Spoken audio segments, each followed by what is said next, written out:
Cindy Anthony is with her daughter's attorney, Jose Baez. Good morning to both of you. Good morning. Cindy, I listened to those two 911 calls, and in the first one, as Ron pointed out, you sound angry but determined. You're turning in your daughter for stealing a car and money. You talk about a possible missing child, your granddaughter. Then the second call, you are hysterical. What happened in that 57 minutes between call 1 and call 2? Well, actually, there was 3 phone calls, 911 phone calls. I'm not sure why they didn't release the first one, and which would kind of set the stage for each one. By the third phone call, when I realized that Casey did not know where Kaylee was, I reacted exactly why anybody else would react to not knowing where Kaylee was. But you also said to the police in that call, to 911, you talked about the car you had found, and you said, there's something wrong. I found my daughter's car today, and it smells like there's been a dead body in the damn car. And then at the bond hearing, when investigators said they had used cadaver dogs and detected this odor of decomposition, your response was, I think it was rotting pizza, which seems to go against what your initial reaction was. Well, again, there's a lot of facts that have been stated erroneously. If my daughter ever has to come to trial, that'll be part of her defense. All of this But is you said the both of those have. things, Cindy. Those are two things that you said. I know what I said. A lot of the stuff that is going on, the police have. They have all of my statements. They know why I made those 911 calls.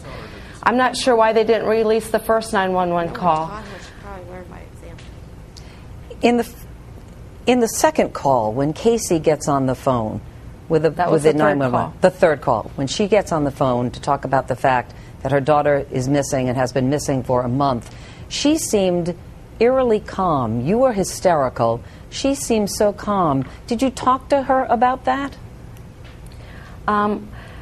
She wasn't calm. She was shaking.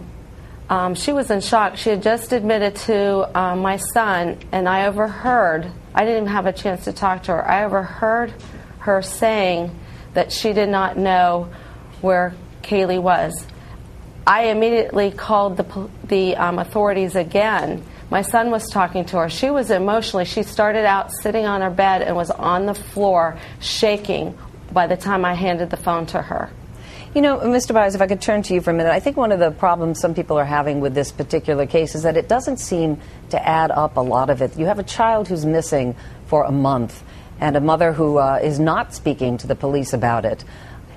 Obviously, if anybody knows anything about where this child could be, she's the one who would have the most information to offer. And every day that you lose, you're less likely to find this child.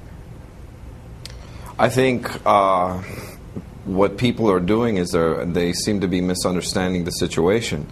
She was talking to the police. They didn't like what she said. They threw her in jail. Well, she was lying now to the they're upset police. that they don't have access to her and full access to her. And unfortunately, when you launch a criminal charge, the person has the right to defend themselves. But Mr. Baez, she was lying to the police.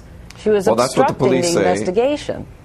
That's what the police say, and I really don't think they had enough time. They arrested her within 24 hours of finding out that her daughter was missing. And quite frankly, I think they spent a total of about 6 hours with her. Beyond that, they decided they didn't want to talk to her anymore. So, you know, you have to ask the police why they would rush to arrest her so quickly when it was obvious she was not a flight risk. I'm getting confused because I thought you were the one advising your client not to talk to the police. Not that they didn't want to talk to her, but you don't want her to talk to them.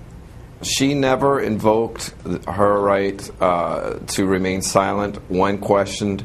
When they Mirandized her, she kept talking to them. Now that she's arrested, they know that they have to speak. They have to go through her attorney before they question her.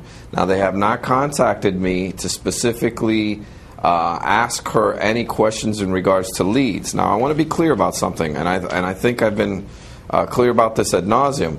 I'm not going to expose my client to possible further charges.